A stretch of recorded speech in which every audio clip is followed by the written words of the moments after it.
Good morning, ladies and gentlemen. I'm Edward Jeredjian. I'm the founding director of the Baker Institute, and I want to warmly welcome you all. I know many of you have come from afar, and we're very happy to see you here. So I welcome you all to the Baker Institute and to the 4th International Space Medicine Summit. The Baker Institute and the Baylor College of Medicine are very pleased to host the summit, and I'm glad to see Bobby Alford here and George Abbey, our Baker Institute Fellow on Space Policy. This has become a premier event, not only for our two institutions, but also for the world's aerospace medicine community. This year's summit comes at a time of both great hope, and as you all well know in this audience, great uncertainty for the future of manned space flight. The Space Shuttle, a vehicle that has been so critical to the assembly and support of the International Space Station, is currently scheduled to fly just 2 more missions in support of the station. The Space Shuttle Atlantis is currently docked to the station as we meet here this morning. It has successfully delivered the Russian research module and additional spare parts, including a set of batteries for the station's truss and a high-powered dish antenna assembly. With its large up and down mass capability, the shuttle has not only supported the assembly of the station, it has also provided essential logistical support for the station's continued operation as a prime research laboratory. There are other vehicles with less capability that will be available in the future, as well as other yet unproven vehicles on the drawing board. However, with the station's assembly nearly complete and with an operational lifetime that can extend past 2020, the shuttle or another equally capable vehicle is needed if we are to fully realize the great potential offered by this outstanding laboratory. The space station has also provided a great lesson for the world. It has been developed, assembled, and operated and flown by a team of international partners from around the world. The 6 crew members of the Space Shuttle Atlantis have joined a station crew consisting of 3 Russian cosmonauts, a Japanese astronaut, and 2 Americans. In fact, the station has flown with a multinational crew since its earliest days in orbit. Even though the station's modules have been built by different countries all over the world and have been assembled for the first time in orbit, they are functioning without any major problems. That's rather remarkable. I've been told that even the lights work when you turn on the switch, which I cannot say for my residents here just 4 blocks away all the time. So, scientific progress at its best. In all seriousness, the construction of the Space Center has established an important model for how the nations of the world can cooperate together for the good of all. In the United States, some have expressed concern about President Obama's decision to terminate the U.S. lunar program. Constellation, a presidential advisory committee, determined that the program was significantly underfunded and faced many difficult technical and programmatic issues. It was also a U.S.-only program which excluded our international space partners. Now, Constellation's cancellation does not mean that humans will stop exploring space. In fact, space exploration will continue. However, as we develop an exploration program for the future, I would submit that it can succeed only if we learn from the example of international cooperation that has proven so effective for the International Space Station. Indeed, your very presence in this diverse audience is ample evidence of an international spirit of cooperation. Your willingness to work together for the common good bodes well, both for the success of the summit today and the future of space exploration. In closing, I would like to challenge all of you to consider how we can maximize the return from the exceptional research facility which now orbits our Earth. Together, we can determine how to lay a foundation for a space program that brings the best out of all nations, working together to further the exploration of our universe. Thank you very much.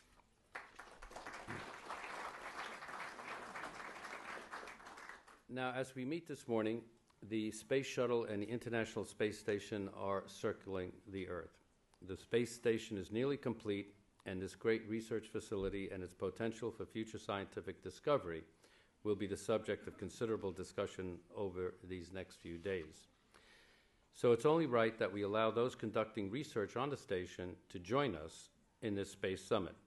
So let me introduce two of those astronaut researchers this morning, Tracy Caldwell Dyson and T.J. Creamer.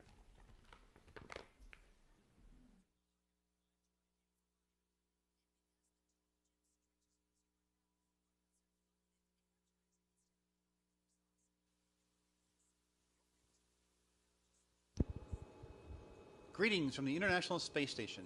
I'm Expedition 23 Flight Engineer T.J. Creamer, along with my NASA crewmate, Tracy Caldwell Dyson. On behalf of our Russian and Japanese colleagues on board, we would like to welcome you to the Space Medicine Summit, hosted by the James A. Baker Institute for Public Policy at Rice University. This summit brings together leading physicians and biomedical scientists from spacefaring nations to discuss research needed to prevent or mitigate the medical, physiological, and performance challenges associated with long-duration spaceflight. We're proud to be a part of this groundbreaking research on the International Space Station. This research will increase in the next 10 years as we fully utilize the ISS as a national laboratory.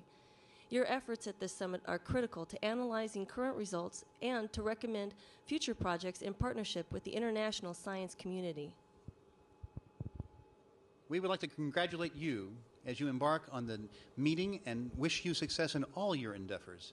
And we hope the work from our mission will one day be discussed at a future International Space Medicine Summit.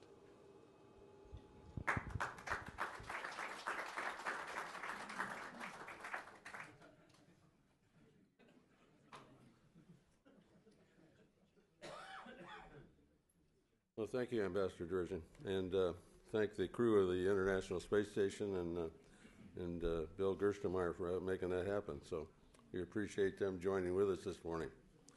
I would again like to welcome you all to the Space Medicine Summit. We're very pleased to have you here with us. We have a very busy schedule over the next 3 days up through Sunday, and we hope we will have your participation and interaction with our panels that we have organized. We want to encourage the interaction with the audience, and we'll have each of the panel members make brief remarks. We're not going to have any PowerPoint presentations, so feel free to interact with the panels, and we'll, I think, have a very fruitful meeting. Bobby?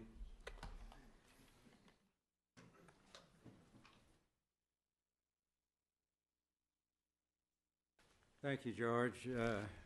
Ambassador Durjan, we deeply appreciate the privilege of being able to have access to this wonderful Baker Institute facility, and your hosting this meeting is very meaningful to us. And thank you very much. There are a few things I wanted to say very briefly, and mostly just as some orientation. Actually, I thought George was going to leave to me to be the heavy one with respect to the PowerPoint, but he stepped up to it.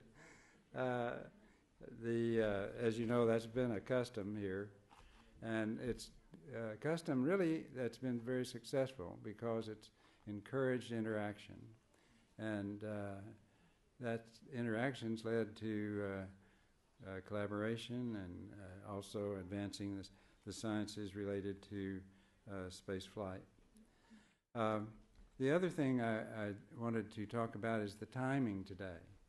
We are going to be in a crunch probably throughout the whole summit meeting, so please bear with us. We're going to try our best to stay absolutely on schedule. The tightest time frame will probably be at lunch. We have a very distinguished speaker, so we'll try to be able to resume things promptly at 1 o'clock. There is one other thing that's a housekeeping matter. I think those of you who've been here before know where the bathrooms are. They're on either side in the hallway going down the building. But there's one thing that's important to respect, and that is please do not use the access to the sound booths to come and go from the main meeting room. It's extremely distracting to the people doing the translation, and it at times interrupts the sequence of information. So just please use these doors on either side of this room to enter and leave, as opposed to using a shortcut, unnoticeable one the other way. But we would appreciate you doing that very much. I believe that's all I had as remarks, George.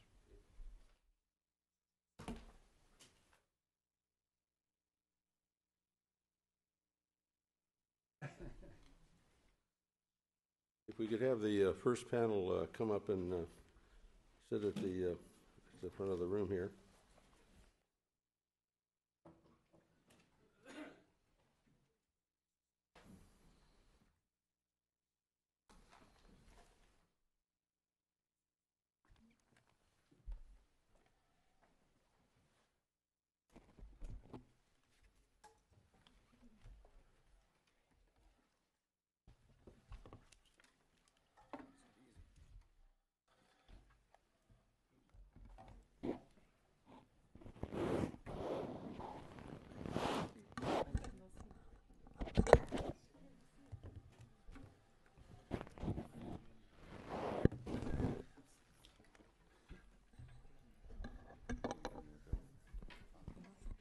We're very pleased this morning to have a very distinguished group on this first panel.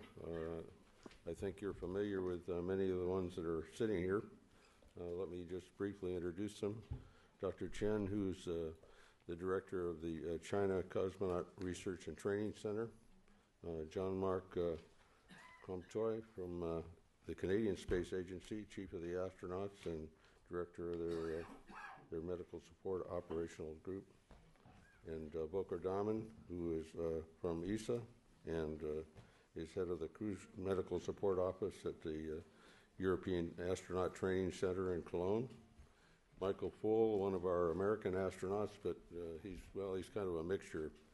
He's got some UK blood in him too. So, and then we're very, very pleased to have Bill Gerstenmaier, the Associate Administrator for the Office of Spaceflight, with us as well.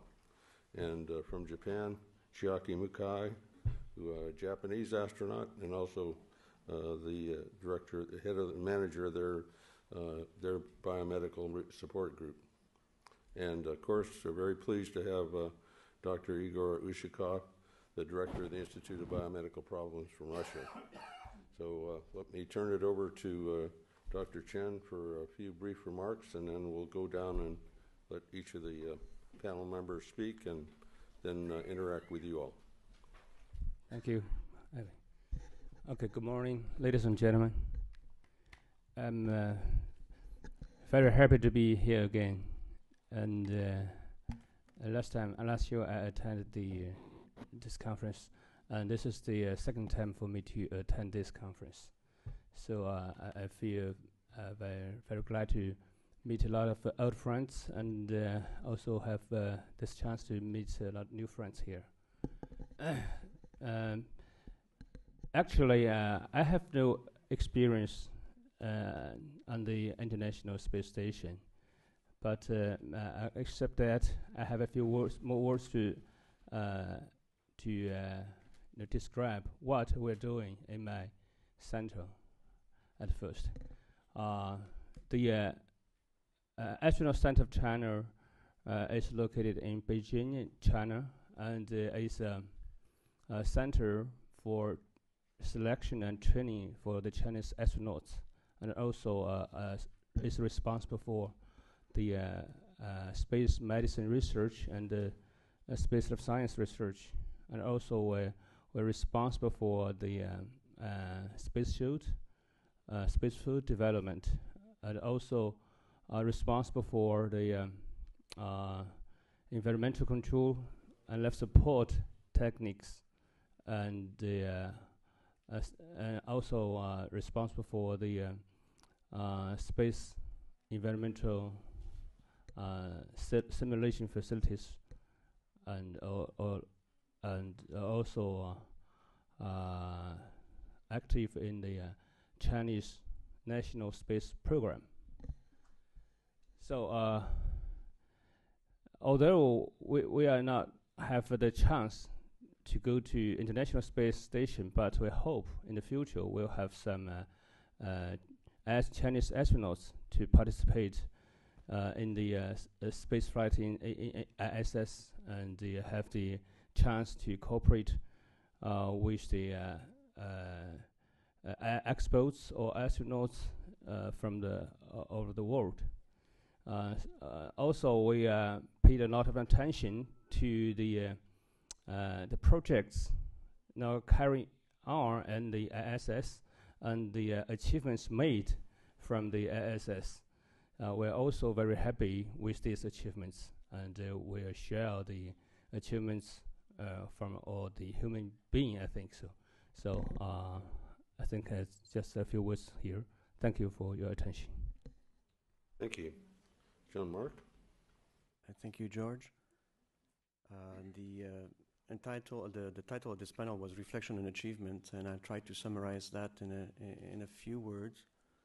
Wow. And I'd like to expand on that. This opportunity of collaboration that we've had in working with 5 partners on the International Space Station has been a wonderful experience. It started many years ago when some visionaries decided that, yes, perhaps we cannot do it alone, although there was intent to do it alone initially, but they got a partnership going, and they wrote the agreements between the different governments in such a way that everybody could contribute at the level that they could. So some of us are smaller partners than others, but nevertheless, regardless of the size and what we bring to the table, we were given a equal voice to all the big partners. And that, I believe, was a very visionary approach to managing the space station. I think when you're looking at the space program, it has been filled with successes, but successes did not come easy, as we found a lot of challenges on our way. There's different type of challenges we face, the technical challenges. Well, I believe that collaborative human ingenuity will solve all of those, and that was never the real showstopper. We're looking at perhaps the limitation of the human beings and living and working in space. Again, human ingenuity and the research programs that's put together is now better addressing all these requirements. I think the biggest challenge as we face is the ever-changing political landscape from the different countries. And we become so intertwined and so dependent on each other that small change here may have domino effect across the whole space program in many different countries. When you run a space program, one has to look at the long term, and I don't think we can talk, about 5 years or 4-year mandate and looking at what we're going to be doing in 4 years. We think about it, but it's long term. It's 15, 20 years. And that is not necessarily what decision makers face. I think their term is much shorter than ours. It's a 4-year term as a rule, and that complicates matters.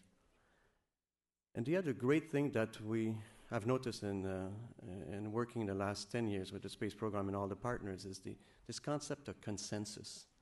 What a neat thing. I work a lot with the medical operations panel, and we had to face many very difficult decisions. Just this week, as a matter of fact, we faced an issue that I did not think we could resolve. But the professionalism, the passion of all of those around the table resulted in very frank and open discussions, and the MMOP came up with a unanimous resolution to solve this issue. So consensus is hard. It is not easy to achieve. It involves discussions, sometimes difficult discussions, but in the end, through those discussions, I think we all benefit greatly.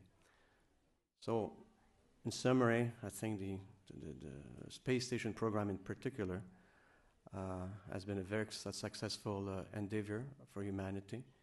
I think it brought people closer together. I think it showed us that regardless of what challenges we face, we can come up with solutions that will satisfy everybody, and most importantly, from my point of view, would also satisfy the health and safety of our astronauts, who we have a great responsibility to.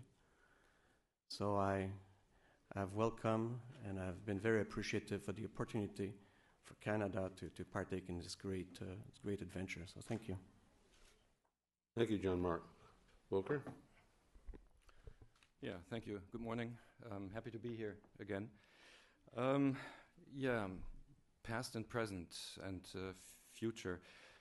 ESA or some of the European member states were junior partners when the space shuttle program started in the early 80s, and especially Germany or France, some of the major contributors to European spaceflight, had their initial own space programs at that time, and space medicine at that time. We were also junior partners, heavily relying on our partners, especially the United States and NASA at that point in time. And I think the ISS made the big difference that the small partners gradually grew from the junior partnership into a full partnership. We're recognized as full partners. We were able to facilitate our own medical examinations, for example, on astronauts. They got accepted throughout the international community. That was a big step forward. If you look at an astronaut coming from Europe, the poor guy had to be selected according to European or French or German standards to become an astronaut. If we were then flying with our Russian colleagues, they had to undergo another medical round of examinations because, 5 physicians, at least 6 opinions, so nobody was trusting each other. Then the European astronaut usually was flying on the space shuttle, so of course going to Houston, undergoing another round of medical examinations. And then finally ESA may have decided to pick up this astronaut and fly that astronaut in the European Astronaut Corps. So again, maybe the 4th medical examination that those poor guys had to undergo. So the ISS partnership, where for the first time the 5 major partners of human spaceflight sat around a table in the MMOP or the Multilateral Space Medicine Board, very early on decided we need common standards, common regulations, how we ensure that we have a healthy crew. And already in '96, that was, I think, the first time we sat together and were discussing about common standards. That was the first thing we did, to agree on a set of medical standards that were applicable for all the astronauts. The same was true then for medical requirements. So how do we practice medicine in space? There was a diversity among the membership, and I still remember long discussions we had with our Russian colleagues at the very beginning, and it was only the term health and healthy astronaut. I think that's obvious what is meant by that, but we had long discussions with our translators. How does health translate into Russian and into American or English or European language? And it was different paradigms, different philosophies behind how we define a healthy astronaut. And how do we translate maintaining health into medical requirements? God, unfortunately, has not given us the specifications, how he built us. So it was also very difficult to communicate with the engineering environment, with the mission managers, to let them know what are the medical requirements. We had the initial set of documents, medical operations requirements document. That was nice reading for the evening, but nothing that an engineer or a mission manager like Bill Gerstenmaier could easily understand the medical language. How does it translate into specifications and requirements? And that was the next heavy step that we did in the MMOP in the next revision, to really try to understand how the engineers would like to have our medical requirements established and presented. Another major step, I think, was the way we were approaching medical risks and assessing medical risks. Also there we took a big step forward by not only discussing medicine as we as physicians are used to, but also going into a 5x5 matrix that our engineering community was used to, look into technical risks assessment and mitigation strategies. So over time, just as a few examples, this community of physicians was able to jump over hurdles, cultural hurdles, language barriers, and even establishing their position within a very technical and engineering environment. For the future, I think what needs to happen is that we take space medicine into the future by, number one, having physicians finally being part of a space mission. I think history has always told us that there is a physician on board. Columbus had his physician when exploring the New World, but we haven't done it in space. And if we now take a physician into space, how do we educate? How do we select a physician? I think that will be a major step we need to do in the very near future to identify space medicine curricula, to educate and to train our physicians. And ESA is already starting that by implementing space medicine curricula together with some universities on the European side. And that, I think, will be one major element of the medium and long-term future on the ESA space medicine side. Thank you. Thank you, Volker. Michael? I've got to say that as an astronaut that's been fortunate to fly 6 times, I'll say quietly, and more than a year in space, other than Vladimir Titov in the audience here, I personally feel that I often wonder, why do we need a space medicine conference? You know, we've already been in space a year in the case of Volodya, or in my case 2 times 6 months. And so I feel like I've flown to Mars and back. But that's very trite, and I know it's a simple thing to have said, and it's all in the defense of the Earth's magnetic field that's shielding us from a number of particles. But nonetheless, that is the outlook I have. So I have a very practical approach to a conference like this. Is what can this conference do, and what can we do to get us beyond low Earth orbit to actually asteroids and then Mars, and onto the surface of Mars. I flew, but before we get there, I want to talk about the future, which is how would we do this? I flew as the commander of Expedition 8 in 2003 through 4. And there I was just one other person, a Russian, Alexander Kalery, was with me on the ISS. And we flew for 195 days. And at that time we had about 4 vehicles, I think, total visit in that year. This year there will be about 20 vehicles visiting the International Space Station. It's an extraordinarily large increase in traffic going up to the ISS. And it's been an enormous success, really, as an international partnership. We're all thinking about what's next, and we do know that the ISS, people throw this number out, I don't know if it's even true, Bill can comment, Bill Gustema, but the word 100 billion, it's a lot of money. There's a lot of money invested by all of the partners in the International Space Station. But recently, I mean, we've all felt very, very uncomfortable in the last few years, having very limited parallel paths to get to the ISS. We've had a very reliable Russian partner, and we've had the generally reliable US space shuttle to get us up to the International Space Station. I flew to the ISS on my mission thanks to our parallel path, Russia, the Russian partner, who carried me on the Soyuz rocket to the ISS and back, while the space shuttle was not available because of the Columbia accident. And we should not forget that this difficulty of getting into space is with us all the time. It's a very, very technically challenging task to get 7.8 kilometers per second into low Earth orbit. That said, we are now coming towards I think, the close of the space shuttle era, and so we're all thinking about the future. And the key is to be able to keep going to our International Space Station, to our $100 billion investment, with parallel means of getting there, so that if any one single provider or launcher has a problem or a failure, as they recover, we need to be able to continue getting there. And so I personally, and I'll say this because it's a small group, I actually really am very excited about the current US space program redirection that we've had from our president. I think it challenges our country to come up with a number of ways to get to the International Space Station. Some of them can be government, fully funded or not, or some of them could be definitely government-stimulated commercial endeavors. But I think that time is appropriate to come now, because the goal is a good goal. It's one of getting more than one way to the International Space Station, along with our Russian partner.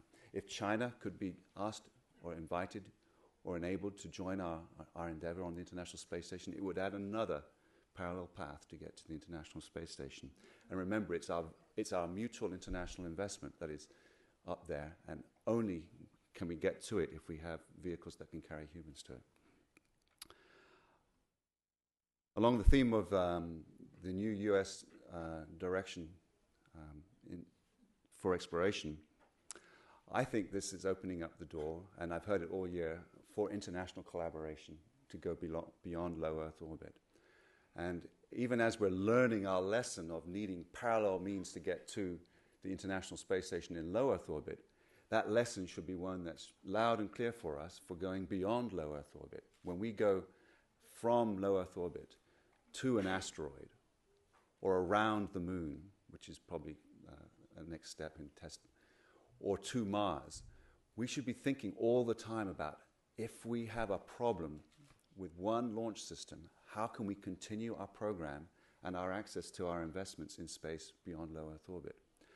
And so I've bounced this idea around. I mentioned it last year. It's the idea of what's the first little step we could do internationally beyond low Earth orbit? And I think a safe haven, some small, multiple docking adapter safe haven that's not permanently manned. It could be in L1, it could be around the moon. But this is a place where we, as many nations, could share a common infrastructure that would be useful to all the nations that are venturing beyond low Earth orbit. We're about to deploy the alpha magnetic spectrometer. This is Sam Ting's particle physics experiment that will be on the International Space Station. Again, a little bit sheltered. The energies he's looking for, it doesn't really matter about the Earth's magnetic field, the magnetosphere.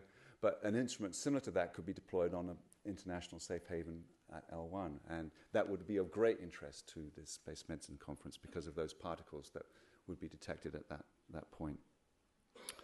I've mentioned the safe haven. I see us developing parallel paths beyond low Earth orbit.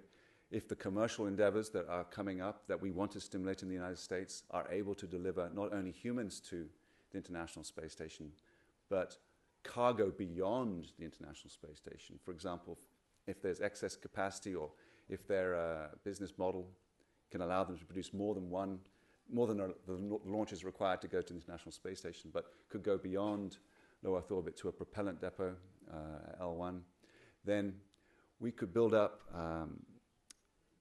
a limited business that takes propellant beyond low Earth orbit.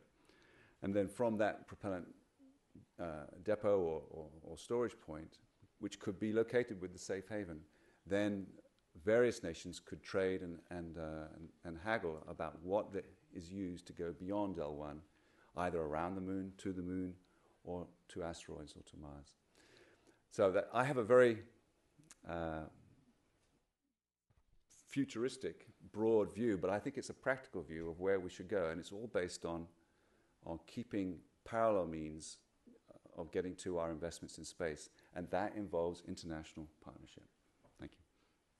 Thank you, Michael. Bill? Thanks, George. Again, it's my pleasure to be here. I think what we've heard here pretty strongly is space station is a pretty amazing facility on orbit. As I think back, I've been around since almost the beginning of space station, probably pretty close, since the middle 80s. And when we looked forward with all the international activities we were going to do and all the plans we were going to put together, it looked like a pretty daunting task that might never get accomplished. And then as we actually started getting into it, it became even more complex. As we looked at engineering standards, they're very different in different countries. We had to go take a look at those engineering standards and determine if they were good enough to meet our U.S. standards and adapt or change the way we do hardware processing. I think the same discussion was earlier on medical standards. They're also different. It's not that one standard is right or wrong. It's just the way that the individual countries have approached that particular problem. They've established standards. And then we need to step back, and it forces us to go look at even our own standards and reflect on those to say, hey, are those really right? Or maybe there's some aspect from this other standard that is actually better, that it provides an ultimate better engineering solution or better medical care for the human on board station. So I think it really helped us to learn. We had a mechanism to get through all that. We also had a real common vision of what we wanted to do with station. I mean, there was a real drive across the partnership that we wanted to build this thing. We wanted to have it in space to operate and do research. So that kept us together. So when we faced a lot of these tough challenges, I remember many meetings where I wasn't sure what the outcome was going to be. You talked a lot about consensus. It wasn't easy getting to consensus sometimes. It took multiple weeks, weekends, nights to finally figure out a way to get through this. But that common vision of what we wanted to accomplish, that common reason of where we wanted to go pulled us together as a team. And we also grew together as we went through this process. I don't think we could have immediately gone to, after Columbia accepted the Soyuz and moved forward, if it wouldn't have been for our earlier experience with the Russians. We learned through the Mir experience how to operate, how to work together. That was a great way through Mir. It actually enabled us to do the International Space Station. So we need to think about that aspect too, that you can't go immediately into full cooperation. You need a mechanism that allows you to grow together as a team, understand each other, learn to operate, and then move forward. So I think the station is a huge existence proof that we can work together internationally. If we can accomplish this tremendous engineering piece of hardware on orbit the way we've done, you can do many things internationally. And international is the way of the future. I'm convinced that it needs to be there, and we should use station for that. But we shouldn't look just at that. We need to think now about the future of station. We're in this next phase, which I call utilization and research. We've built this tremendous research facility in space. We've now been given the chance to operate it at least until 2020, maybe even beyond to 2028. The hardware is there. Now the question is, in this next phase, can we take the same engineering or the same exuberance, the same drive that drove the engineering side, and can we turn that now to utilization? How as we as an international community can actually build plans, build concrete plans to use station over the next 10 years to actually return real research to us and share data internationally. Don't do individual investigations from one country, but figure out a way to team up front as investigations, to work collaboratively together to build consensus on what research ought to be done, give tasks to other partners, actually give them control of certain aspects of a research, and then you follow forward. And that's our big challenge now, is to look forward for those next 10 years and really utilize space station. When I look forward, I can't think that there's anything but a bright future for station. There's tremendous uncertainty. The transportation that Mike talked about, parallel paths, we've got lots of challenges to work there. But if I think back to my past, those challenges were just as daunting in the past as they are now. This team can pull it together. You should share during this conference, talk to each other about ways to utilize station. Think about how you can use the unique microgravity environment of station. We as living organisms all live in a one gravity environment. You remove that one gravity environment and that organism performs a different way. And all our models are built on a 1G understanding of that. The 0G gives us a totally different perspective that's going to change our models. It's going to change the way we think of the human system. So utilize station to understand and how to do those things in the future. So share time with this conference, and I look forward to answering your questions later. Thank you. Thank you, Bill. Chiaki? Good morning. I'm Chiaki Mikhay from Japanese Space Agency, and thank you for having me for this panel. I just would like to mention about the current challenge of JAXA, our Japanese Space Agency is doing for International Space Station ISS program.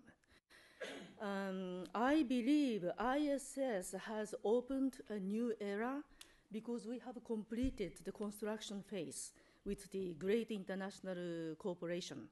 So now challenges like Bill mentioned, how we can utilize the International Space Station well enough so that we can give some good spin-offs or good result to the people living on the Earth. So we have to continue to work for the together to utilize the ISS for the Earth and the all of mankind. And also open up a gate to welcoming newcomers, not only the 5 IPs, but also whoever who wish to utilize ISS, we should open up the gate for those newcomers to get together and then utilize it well enough to get a good result. And if we talk about the current, actually, what currently JAXA is doing doing is to extend the international ISS utilization authorized to year 2020. So I really envy NASA situation, because as I see this agenda, it says ISS 2010 to 2020, but our authorization is until 2015. So we are now working so hard to extend it at least 2020. So that is the situation. So, but to do so, we have to produce quite a lot of visible result from the International Space Station. So currently, what we are interested in is to promote the three things. The first is explore frontier, and second is improving the lives on Earth, and the third one is the resolving environmental issue. So talking about the first one, exploring the frontier, we would like to develop the technology for exploration for future. And by doing so, we also hope to inspire young engineers or researchers to dream, to develop this exploration program. So that is the first explorer issue.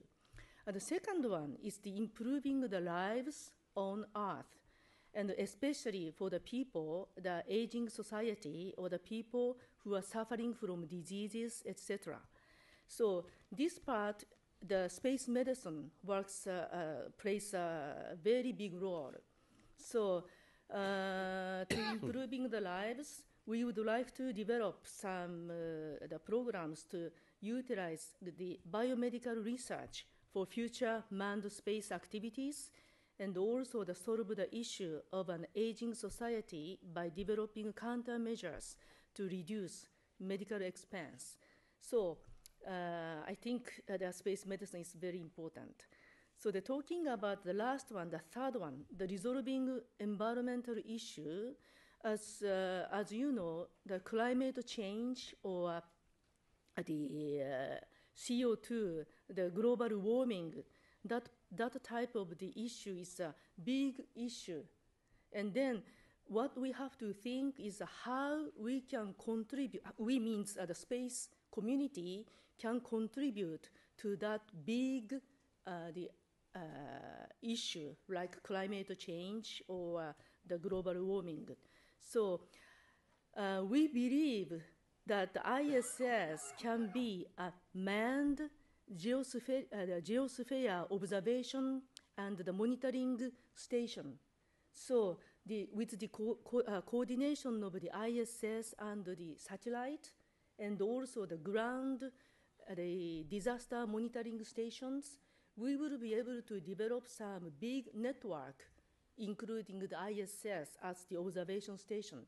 And then the astronaut, the cosmonaut, will be the key role to observe the Earth from preventing the Earth from disasters. So that is the things that we believe that ISS can contribute to the entire program, the kind of problems that our Earth is facing too. And so actually our challenge as an agency is to maybe develop a little bit different paradigm to utilize the International Space Station, maybe new way or new aspect to see it. Because like US President Obama mentioned, unless we change something, we will not be able to get the good result. So unless we change our way of thinking to utilize the International Space Station, I think the result will be same. So we would like to expect more enhanced result for upcoming 10 years utilizing the International Space Station. That is our agency's challenge. Thank you. Thank you, Chiaki. Dr. Ustikov.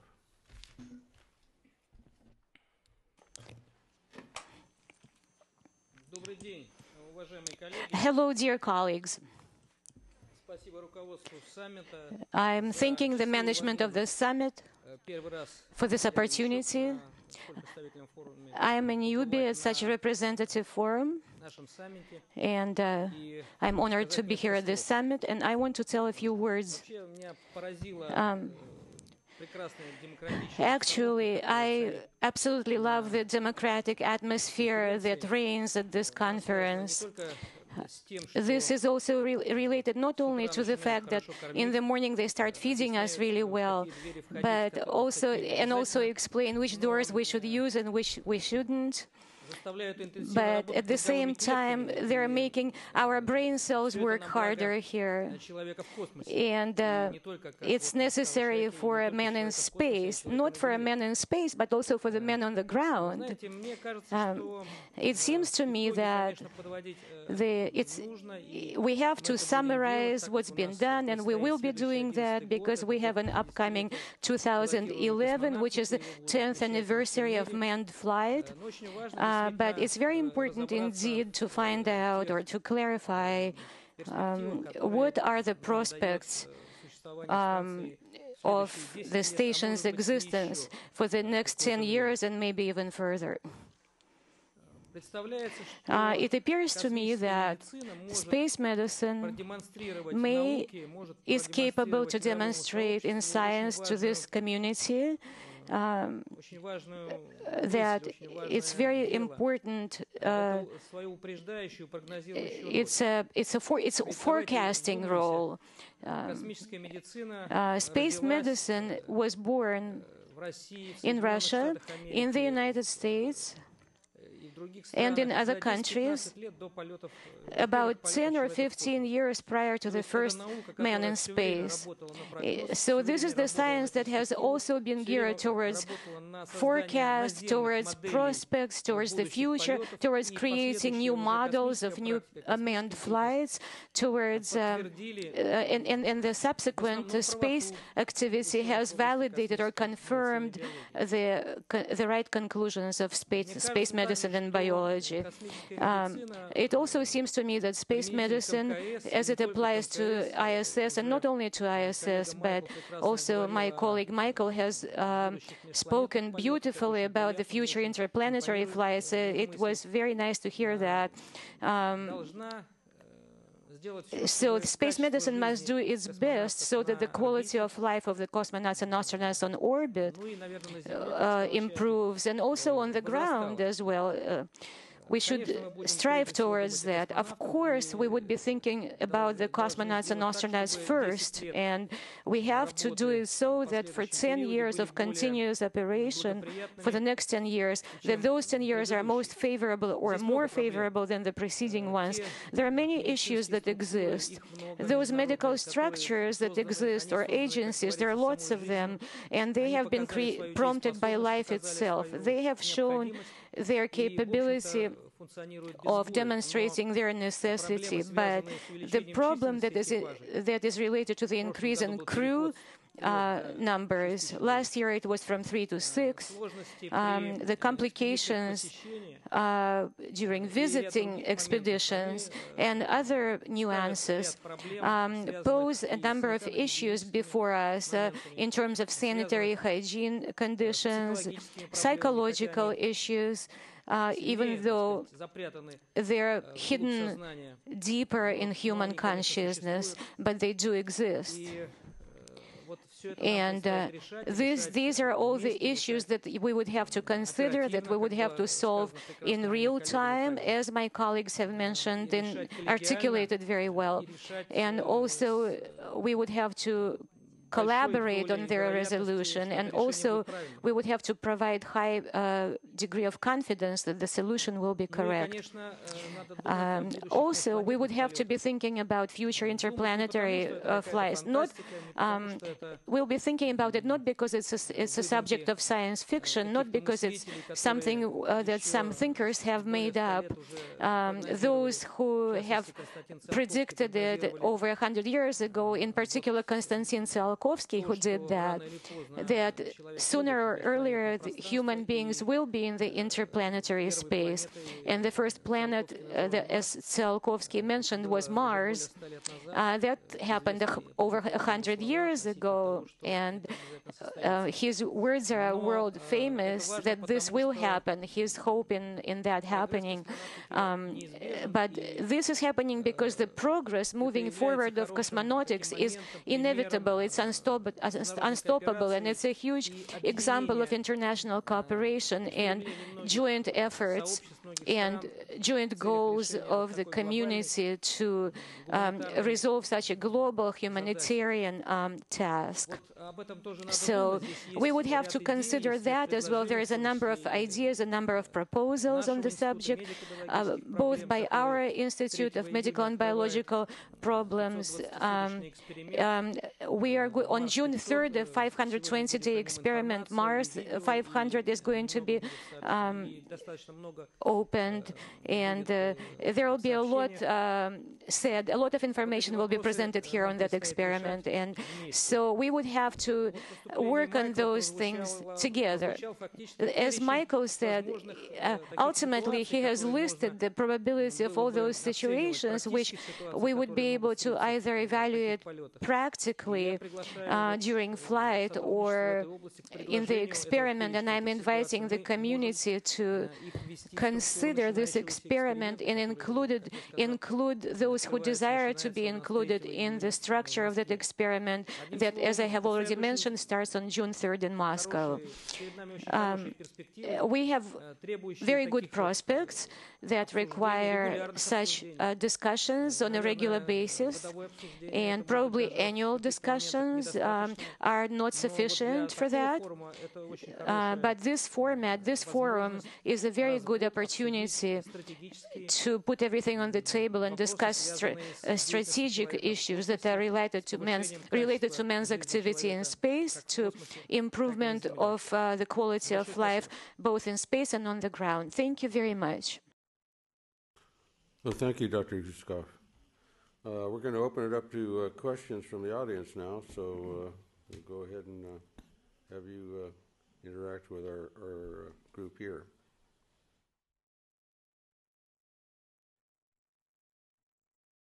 Oh.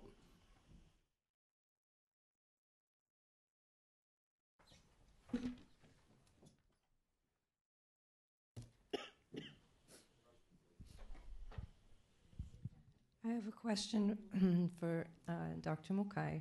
Oh, yeah. I think in one way or other, all of the nations of the world, for different reasons, have the same challenge that you have in Japan, to justify to the government and the population the need for continued investment in human space exploration, whether it's 5 more years on the ISS or it's 50 more years to get beyond low Earth orbit in a concrete way. But you have the short-term challenge. What kind of information do you think is most persuasive to your government? Because it's a model that we all probably need to use to encourage the future investment. Is it, I come from an academic life, and we are always hearing, publish more papers and get the results out and make it possible for the community to say, here, we published 100 papers about this particular topic in the last years of investment in a particular part of the program. But what do you think is the most successful set of tools to take to persuade the government and also the people who have to make the investment for the future? I'm sorry for this question. Yeah, it's a very difficult question, because I believe most persuasive the things for justifying the budget to the government is some visible, kind of visible to me, material, the result. Like, let's say, if we invest $10, we can get this bottle type of visible part. But I think that's the, if I use the most persuasive, but I don't believe that is the only the spin-off from space program. To me, invisible part of the space program, like international cooperation, education, or give a lot of motivation to the young people, and then that makes a big energy to promote our human the lives to look for the welfareness or good part. But that kind of invisible part is the one which I believe is most important part is not well justifiable reason to the government. So that is my challenge. So I try to explain that invisible part as much as possible. And also, if we just think about the research, usually we need repetitive research opportunities to get the good result. And then, to me, for the researchers, still the opportunity is not well given to us to conduct some research to get some result, and that also takes a little bit longer time.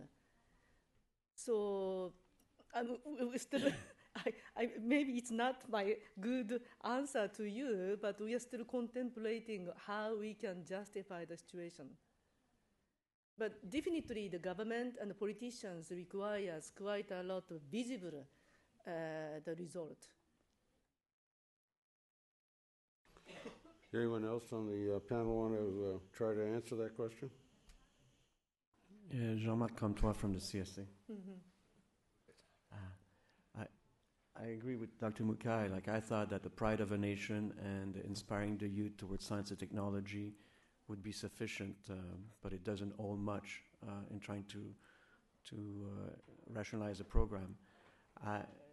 Being in the space medicine field, I do believe that delivering tangible benefits to humanity in terms of things that affects the life of people on a daily basis may help us convince the government that continued investment in space exploration and human space flight is worthwhile. We've been through a significant reorganization in the CSA recently. It was effective April 1st. And one of the reorganization involved moving the life science group under the human system groups that include the astronauts, space medicine, and life science. And the focus of the life science research that will be funded by CSA will be health risk medication focus. And I do believe that if we are able to do due diligence and we are able to deliver on that mandate, that may go a long way in rationalizing to the government that it is good to invest in space, and people, when they see the benefit to their daily life through perhaps improved healthcare delivery to better understanding diseases, I do believe that's going to really help rationalizing the continued effort in space. Can I just add a little bit more? Talking about the research, our research orientation is, I think, the basic scientific research, like a bottom-up type of research, is very important. But because of the reason that I mentioned, because our government wants us to give some visible the result, countermeasures type of research, or operational med research is the one that we spend more money and time, because it's a short span to get more result. And then we can maybe say that because of this the research result, the aging people will be benefited or something like that. But I believe that the basic research is the one that the science community needs to keep going. Again, I think I would add that the dilemma we face is that the governments have a very short-sighted mentality. Maybe that's not right, but since I'm from Washington, I can say that because I'm in Houston.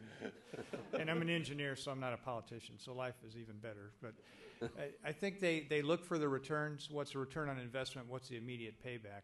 And I think we can show some of that, but it's not going to justify the cost of what it takes for us to go do this endeavor. There's no way, I don't think we can take those short-term things and show that. But I think there's much broader things that come from endeavors that really challenge us, that are have much potential bigger benefits. If you think back even to the Apollo program, right? One of the things we've got out of that is we really have changed our perception of the Earth. You know, when we saw the first images of the Earth from space and saw it as a fragile blue sphere, I think that has really changed our perception of the Earth as a closed system and the climatology, and has really impacted where we sit today with our environmental awareness. Now, how do you tell a politician that when he's trying to find money for the next year's budget? But you can't. But I think we need to show them, like Dr. Mikhay said, that to those other invisible things that are not tangible, that have much bigger benefits. They would not justify the endeavor on their own. There needs to be some near-term things, but we need to also openly talk about those bigger things that are there, the bigger potentials. And one thing I think is really important is this understanding how this biological system operates in a zero-gravity environment. I think we also have a chance with Space Station to learn what works and doesn't work in space, and maybe actually have a dedicated space station that either serves as a transportation node, maybe serves as some other focused research area dedicated to a particular aspect. So again, I think we can learn from all this stuff, but we have to present to our governments both the short-term piece and then also try to describe as best we can those long-term benefits. Well, thank you, Bill. Another question, Walt? We're hearing increasing talk and emphasis on fuel depots in space. Certainly it's operationally desirable and I believe technically quite feasible, but it comes at a cost, and I haven't seen anything in the way of economic studies. You can't get the gas until you've planted it up there, and I haven't seen anything about trade-offs of how many launches it takes to position the source and then to be able to pick it up. But there is a relative trade-off. I haven't seen anything about it. Has that gone on at all? Well, I basically saw an internal study done at the Johnson Space Center that was, I think, presented to the Exploration Systems Directorate at headquarters concerning propellant depots, and particularly using heavy lift variants of the space shuttle. That was a specific study done about a year ago, and I think time has moved on since then. I now have heard discussions that are still going on, and maybe Bill can talk to that in a second. But I know that there's the first discussion is what fuels do you store there, and what propellant systems you target. I think if we are asking our Russian partners to join in this endeavor internationally, I'm willing to bet they would deliver hypergolic hydrogen and nitrogen tetroxide there. But there is another vehicle in space today that I think has storable propellants. If any, the X-37B, I think, carries hydrogen peroxide and kerosene. So there are other storables, and which ones you take up there, I think, is something we have to talk about. Yeah, that's a separate question, because regardless of which propellants we store, we have to be able to put them in place. And I'd be very curious and very interested in how many launches it takes to store enough for one huge rocket to pick it up and use it. And we had some actually discussions yesterday along this very topic. You know, part of the thinking is that if you could let this fuel transport be more of a commercial venture where companies are bidding to go do this, and we establish this fuel depot in space, but it's going to require more launches. What's the cost of all those launches? Each one of those has a rendezvous and docking. You're going to need to bring your vehicle up to get docked and refueled. There's lots of operational considerations of how you go look at all those risks, and they need to all be factored into it, as well as the economic model that sits behind it. And we're starting to do some serious studies looking at those. And so I think we've talked a lot, or at least you've heard some things from Washington again about the positive sides and benefits of this. I don't think there's been really a full evaluation of those other sides, those other complexities that it adds to the situation. And so we need to go look at that. We're also looking at solar electric propulsion. We're looking at nuclear propulsion also in space. So we're kind of stepping back now and taking a look at this from more of a systems approach instead of just an individual approach to one solution. It sounds like so far it's been looked at as a what else can we add for commercial operators to be placing there. I would suggest that we not get focused on a particular objective to go up and do that until after they've done these trade-offs, because I've been concerned from the very beginning that it may be more expensive than just doing things directly. We agree, and we're going to go look at that. Okay, do we have any other questions? Yes, Brewster. We seem to be migrating toward a mission model where crews will stay roughly half a year on ISS. Is there any discussion in the space medicine community about extending or shortening the nominal stay time for astronauts and cosmonauts on International Space Station due to medical reasons? Brewster, I think that's a very great question. I'd love to ask I'm very interested in the answer. I mean, the more astronauts you fly, the more often it's better for astronauts. It's better for human space travelers if you could fly more often. But is that counterproductive to the medical research community?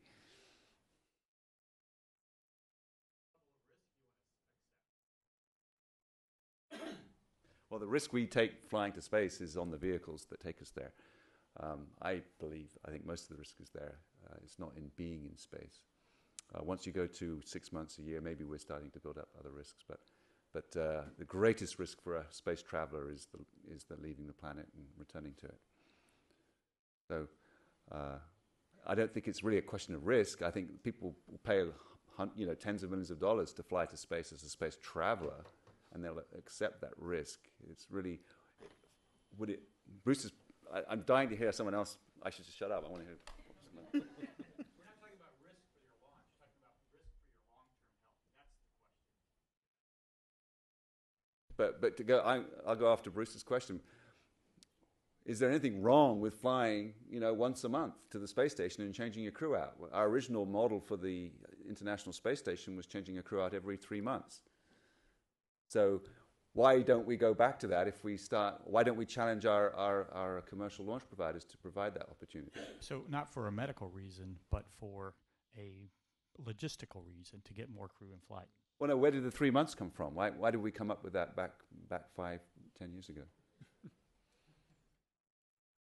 Yeah, maybe the history might be answered by Bill, but one comment is that to be bold from the medical operations standpoint, we can either shorten that or longer, maybe to run almost a year. But there are some acclimatization question and also training aspects. And I heard that to deeply adapt to the ISS environment and to be very much effective, it takes almost 6 to 8 weeks. And also after a year, it's not a medical reason, but the training has kind of expired on board. So why they are there is not threatened, besides the medical issues. So maybe have we answered the question by saying that it's really the time put in on Earth getting ready to fly in space that you need a certain amount of time to get payback on the training, and then if you spend too much time in space, you become out of date and you're no longer useful. Let me stick an oar in here. Если позволите, я скажу несколько слов на вот эти интересные вопросы. I would like to comment a little bit on these very interesting questions as well. По-видимому, российские космические корпорации будут очень рады, если Russian предложение летать каждый space corporations are going to be extremely happy if they get requests to fly somebody in space every month. It would be very beneficial for them from the economic standpoint. However, if we do the analysis, we'll see that that's not very feasible from the economic standpoint for us. полгода, он When we talk about 6 months, this duration эмпирическим путем, а исходя из was not derived at empirically, космонавтов but based on еще советских станциях, cosmonaut МИР и программах experience on Mir Station, Shuttle, и вот первые 10 Mir лет, которые NASA programs, Mir shuttle честь programs. работы на And in the last few years, we had the privilege of observing and monitoring this type of approach on ISS. One of the main results that we achieved in space medicine is realization that a human being can remain in space for 14 months. Polyakov was in space 438 days, which is fairly close to the duration of Mars mission. But I digress. So if 14 months, roughly a year, can be divided in half, and think about the reservation period or the safety margin for that, which is most likely or most usually 2, the factor of 2, then we see the duration that we have right now, which is 6 months. I think it's a good duration. Maybe it's not the most effective or the most optimal duration period.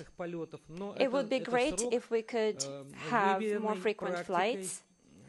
However, the duration that we have right now has proven itself to be effective by astronauts from various countries. But of course, we should always think about other possibilities and the possibility of shortening that duration. And this kind of thinking should be done not only by medical personnel, but by economists as well. Thank you. I have a comment for you, and a question. We baselined 3 months, or thought of baselining 3 months, because in Skylab we demonstrated that duration. I agree with Igor, we don't fly 3 months missions now because we can't afford to. It's more cost effective to fly 6 months. My question for you guys is, what do we need to learn about physiology, countermeasures, and medical care that might require a longer increment now on space station? Is it valuable to think of flying crews for a year for a major medical experiment program on ISS? Because if it is, we should start planning it now. Yeah, and I'd like to add to Joe's comment and ask the question, what is the limiting factor for flying on ISS from a medical standpoint? You know, we thought we knew a lot about flying in long duration space, but we've had some new challenges that have arisen recently about flying that we may not understand. So what, Volker and Jean-Marc, are the medical limits to implementing what Joe was asking? Can I jump in right here? It doesn't have to be the whole crew that flies that long period. And with the traffic model that could develop, you could have people coming for 2 weeks, setting up their experiments and leaving. Meanwhile, there's the Volodya Titov or someone on board for the year. Well, I would like to add up on that. I mean, the reason why we sit here together is that there is an issue with medicine, physiology, and spaceflight, in particular if it gets longer.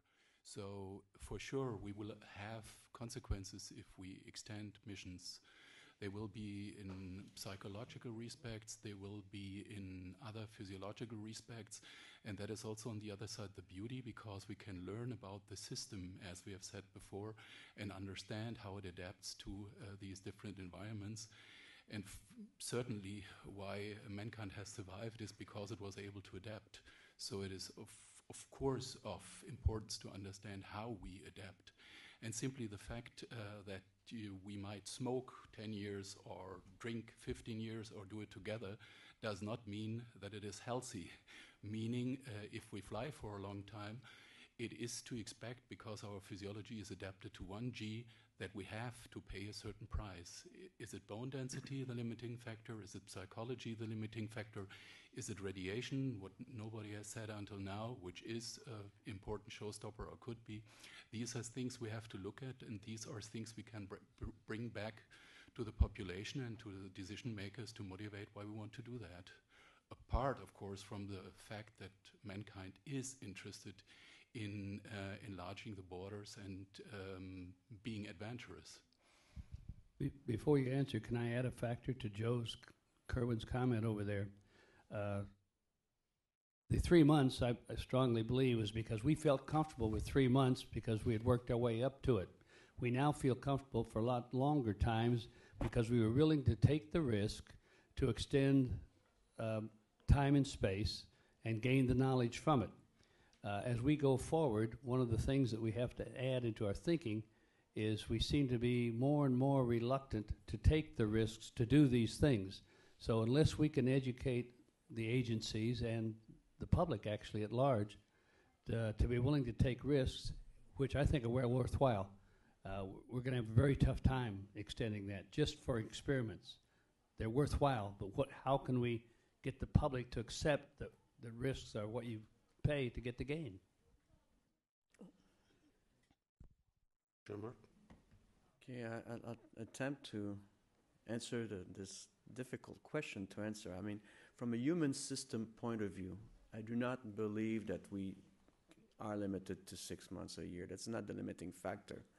It's a logistical and perhaps a political issue that's limiting us. Logistical in the sense that we need to have the ability to monitor the crew health throughout the mission. We need the ability to diagnose properly. Recently, we discovered a new challenge, medical challenge in crew flying long duration that we did not expect. And not everybody is reacting the same thing to the microgravity environment. So we need that technology to monitor, diagnose, and ultimately we need the ability to return quickly to the Earth. Yeah. And that's going to be a political decision. Are we going to deorbit because an individual may have developed conditions that we don't like? That would be a difficult, right now, decisions to make. But we would need a system by which, if somebody stays there for a year and a half, needs to return, we would return immediately without questions asked. So I do believe the human system is not the limiting factor, but it's our ability to monitor, diagnose, and perhaps our political will to accept risk. We're a risk-adverse society right now. Yes. So I would that from a scientific standpoint, it's critical to get the trajectory of change in physiological and behavioral systems over time, and to also establish the degree of proportionality between the mean and the variance, the individual differences response. So we can understand how much of that variance is due to something unique about some people versus others biologically. And then the trajectories, once they're statistically reliable or mathematically reliable, allow us to project out even further. But I'm in favor as a scientist for longer stays in space, but I also want the larger ends. I don't want to base the data on 3 people. And that's the problem, and I think we recognize it. But I don't want to see 800 people go up for 2 days. We've done that, okay? Been there and done that. Let's start looking. Let's take the chance Walt's talking about and ask what happens over time. And it is going to take us to the brink of some serious medical issues. And recovery or rescue is a serious issue. But let's have the courage to go there scientifically so we get these dynamic trajectories and this issue of how much intersubject variance there is in the nature of the response. I have some little bit different aspect. Of course, operationally, extending the duration in 0G microgravity is one way because our target is maybe targeting on the Mars. But research-wise, I'm very much interested in the partial G because the 0G, if we introduce artificial gravity, then this discussion will be a little bit different. So I think we have already known about what's happening during the 0G condition on the human body. So I think the next challenge will be find out the threshold of the gravitational threshold. And sometimes maybe since we do not have any choice other than 1G, but if we have 0G, our body system may work a little bit better, which we don't know. So I think the research trend-wise, the artificial gravity and also the partial G research is one way to go. That's what I wanted to make sure. Yeah. Yes. Yeah, I think echoing that as well, you know, a person has been in space for 14 months, but we don't have a lot of evidence about crews being together for longer than 6 months in space. And I would argue that the space station is a wonderful analog for the outbound and return phase of a trip to Mars or an asteroid, and the moon is a wonderful analog for partial gravity phase of being on a planetary body like Mars, you know, hitting rocks and bouncing around. And that one can conceptualize the space station and the moon as analogs for the next phase of asteroid Mars missions. So my question is, I want to get back to the question that was asked earlier. Why not, other than the reason that a lot of astronauts like to fly missions, and it's maybe nice for the businesses to have a lot of launches, but from a scientific viewpoint, why not extend the duration of a crew on a space station to a year to get some experience about what it's like dynamically for this group to be together for a long period of time under microgravity?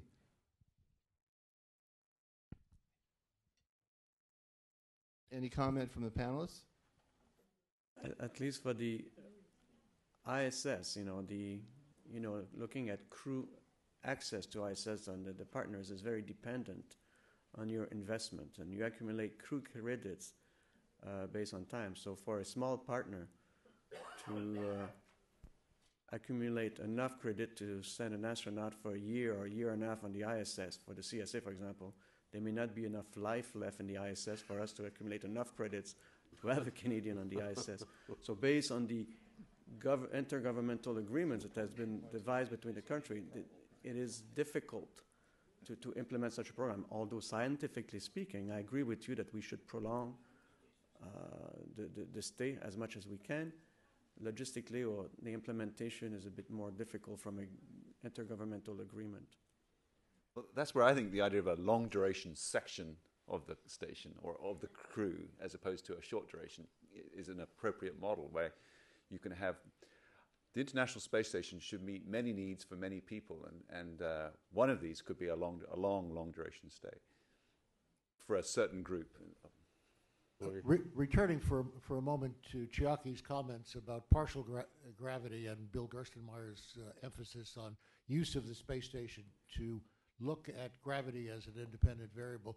Remember, this was one of the justifications that was put forth very, very early in space station planning. The life sciences community in the various study sections was always saying centrifuge, zero G to 1G as a way of looking at such things as thresholds, saturations, nonlinearities in biology and physiology, combined with the justification of using the station to learn how to do long-duration missions to Mars.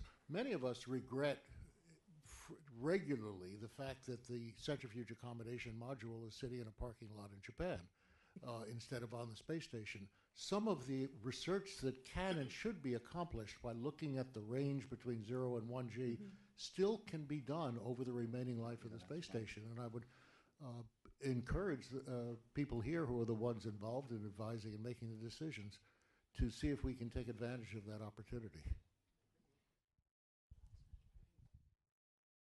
And if I can add one point, I think a lot of the points that have been made to push us towards spending more time on space station are valid. I wanted to add one more, and that it's the aspect of crew autonomy in providing all the training and all the monitoring hardware, and even providing a physician as part of the crew. I think we have to get comfortable with staying up there and not having the crew being able to return if something happens. And using the space station while it's in low Earth orbit, maybe you get plat before its service life ends, is going to be a good opportunity for us to get comfortable with perhaps treating things that we might not be so comfortable not bringing home, but doing it there and seeing how that's really going to work. an isolation study on ISS 500 or something. And I acknowledge that Bill Gerstenmaier's got real. He has to manage the station in real time. ISS 500. It's good.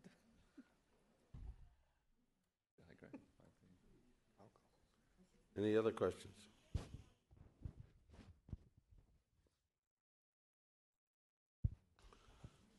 Well, I'd like to thank all of the panelists. They've done an outstanding job, and we appreciate your involvement and being here today.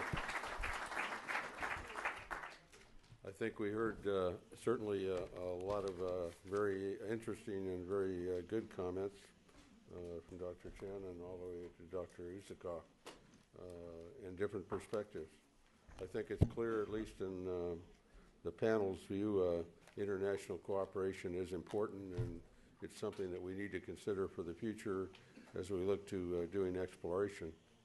And certainly some interesting points have been raised relative to looking at artificial G and also on crew duration. But there's arguments on both sides, but certainly we need to look at an optimum time in orbit for the crews so we can get the maximum benefit from our life science studies.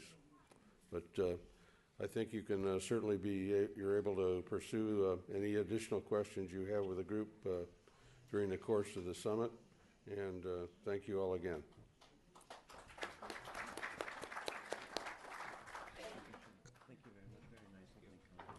Very nice. As I mentioned, we are trying to work so hard to get to the justification. What time do you want to bring them back, Bob? What, 10:30? We're going to go ahead and take a break now, and if you'll return in here at 10:30. One of those games.